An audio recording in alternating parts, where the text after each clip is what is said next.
Good afternoon and welcome to Elevate Your Business with Kent Boehm. And today we get the joint pleasure of interviewing, spending a few minutes with Tyler McCombs of Devon Lang.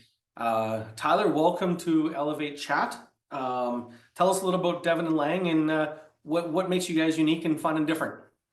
Well, hi there, Kent. Thank you so much for having me on your show today. Really excited to be here and talking a little bit about my journey with Devon and Lang. Devon and Lang is an underwear company. We're based here in Calgary, Alberta, Canada.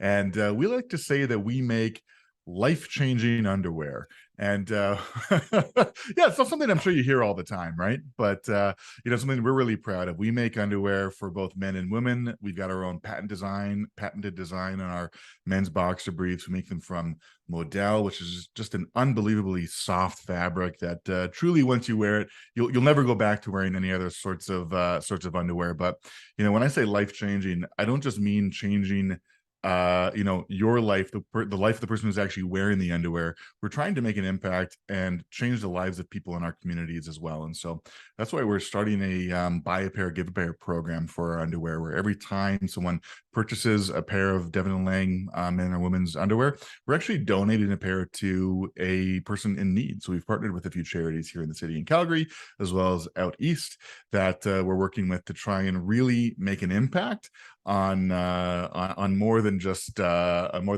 your and my butt.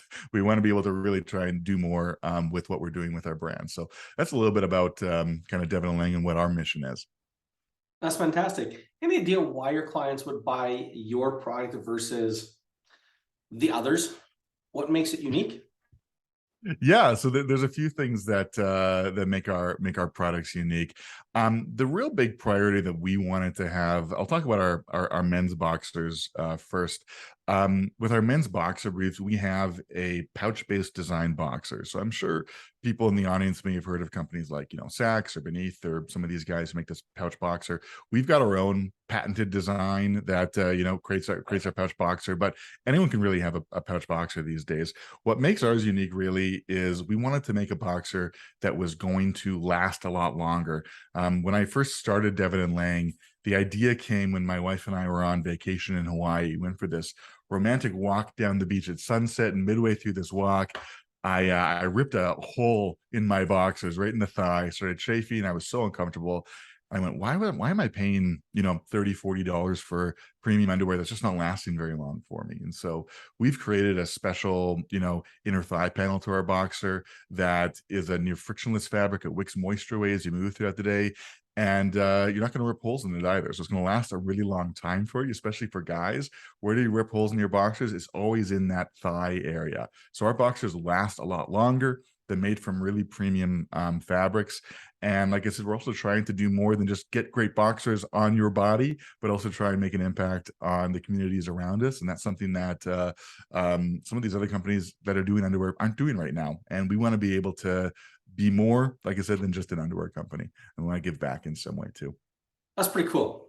What's the Yeah. biggest challenge you've overcome since starting in business? How did you tackle it? How did you solve it? What's the outcome today? Yeah.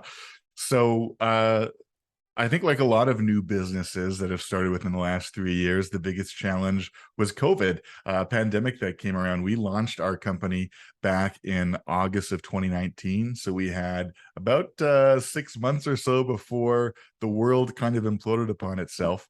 And all the plans that, we had with Devon and Lang, which was to get into more, retail stores, those kind of stopped. We needed to find a way to pivot. And so I spent about a month or so sulking, trying to figure out like what it was that I'm going to do. But what happened, Kent, was I was watching the news and somebody was showing how to turn your t-shirt into a face mask. And I realized, oh my goodness, we have connections. We could probably try and create something that there's a need for right now. And at that time, it was face masks. And we just decided to go, let's just make 200 pairs and you can put them out to the world and see if there's interest. And within 5 days, those 200 were sold out. And we did 500. And then in 3 days, the 500 that we had were sold out. And then we went, okay, well, I guess we're doing thousands now. And so, we were able to pivot our business, away from the underwear for a short period of time and start making products that we saw there was a definite need for in that moment. And fortunately, we were able to kind of, make that adjustment sooner than later. And actually, that challenge ended up helping our business grow quite a bit. We got picked up by CBC and Toronto Star and a few different news places who said, "Hey, if you need masks in Canada, here's a place that you can get those now." And so, being able to be nimble, I think, was one of the biggest things that allowed us to kind of benefit during the pandemic. And I think that people who, when these big things happened, when the companies that weren't able to make some adjustments were the ones that unfortunately kind of suffered the most during that time. Of course, now face masks are no longer a thing that many people are purchasing these days. To my sadness as a business owner, but my joy as a human being. Our goal has just been to work on transitioning those customers from being our mass purchasers to now buying our core products, which to us is our men and women's underwear and socks and other garments. So in summary, it was a pandemic that was the obstacle. You tackled it by sulking a bit, but really looking at the strengths of the company and understanding where and how you could deploy those strengths to take advantage of or not take advantage, rephrase that, to reposition and leverage some of the relationships you had to fill a need that had kind of spontaneously overcome. So what's the outcome today? Gone back to 99% undergarments and growing strong. Yeah, definitely. So we were able to use that time selling face masks, like I said, to kind of weather that storm as it came, use that as a different way to kind of grow our brand and continue growing awareness. And kind of early 2021, we noticed that, hey, you know what? The world is slowly beginning to reopen again. And so our goal really needs to be getting our core product into as many hands as we can. And so we've really been making a push on growing our brand, not just online anymore, but going back into retail stores. We're now in over 85 stores across Canada. So we're really happy to see the beginning of this growth for us. And we're really wanting to continue growing that brand and begin moving into the US as well by getting into some retail stores there too. That's really where we're trying to push ourselves in the upcoming year and currently as well. Okay, so let's do a shameless plug. What retail stores could we find your product in? Oh man, let's shamelessly plug it. That sounds great to me. Well, you can find us at the Bay. So you can find us at the Oh, Bay at a few stores in Alberta here, as well as on the Bay's online website. Here in Calgary, there's another store called Adesso Man, which has been just an amazing company we've been able to partner with. Market Spot YYC stocks us, Ginger Laurier down in Okotoks stocks us, the Social Spot out in Cochrane stocks us. There's quite a few different places that you oh. can buy our products from. And of course, we have a warehouse here in Calgary too. So you can always come and visit us at our warehouse. We share it with another amazing Calgary company called Local Laundry, who makes those cool YYC and CAN sweaters. So if you need some need to be really cozy with some great underwear and sweaters, we got that for you here at our warehouse as well. So what industry do you consider yourself in? Undergarment, clothing, what would be the sector or Yeah, niche that you're in? I mean, we're definitely in, I would say, the apparel industry. I think our subcategory would be into the, intimates and basics Okay. apparel is probably where it would be classified, in that sort of world.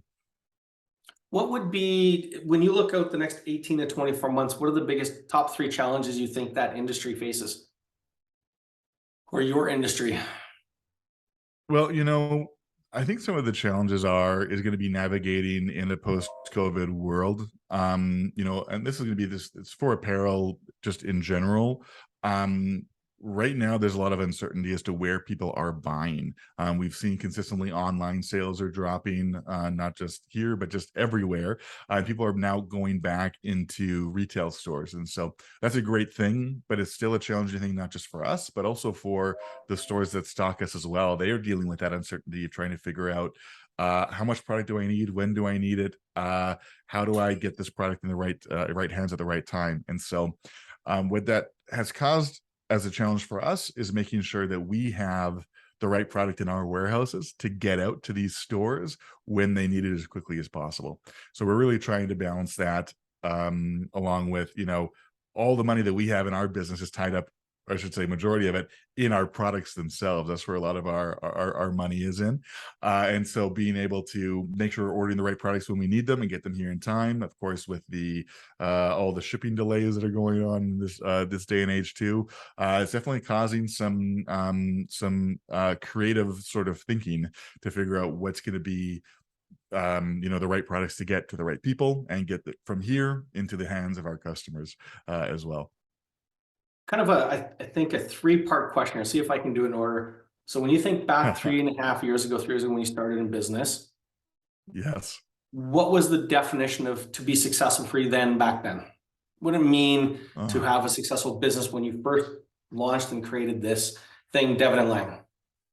well, back then, there was two parts to it, I guess. I was before I started at Devon and Lang, I actually worked at Apple for about 10 years. So I spent 10 years working for Apple, and I had a great, paying job at Apple doing that sort of thing. Everything was good for me, but I really wanted to try and create something that was my own. I was really into Hamilton back in the day, the musical. And so that idea of like, what is your legacy? What is this thing that you want to leave behind, in the world? And for me, at least, a successful business was trying to just make my mark in the world in some way. And so that was kind of what the original idea for a successful business was to me. Has it changed? Do you have a new theory or methodology of what a successful business is or should or could be? Yeah, I'd say that it has changed a little bit. I don't think that initial idea has moved away, but I think there's just more has been added onto it as to what a successful business could be.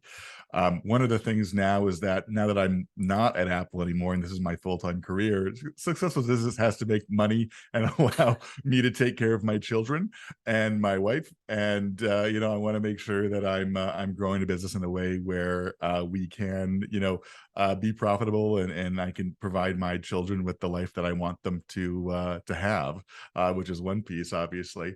But then the other piece is going, I have a rare opportunity as a business owner to try and make an impact on the world beyond just my family and my business itself. And to me, success now is, at least another facet of it, is what are we doing as a business to impact the world in a positive light. And so to me, that means when it comes to the creation of our garments, making them in ways that have the least amount of impact on the environment as we can, which is one of the reasons why we use modal in our products. It's a fabric that uses literally 20 times less water than cotton to make the exact same amount of fabric. So it has a really it has a much better impact on the world than some of the other garments that are made out there. And then of course, how can we give back and make sure that the people that are in our communities can be supported by us? And so we're wanting to find ways we can give back. And I think success to me means that we're kind of balancing all three of those different aspects. What's the legacy I can leave?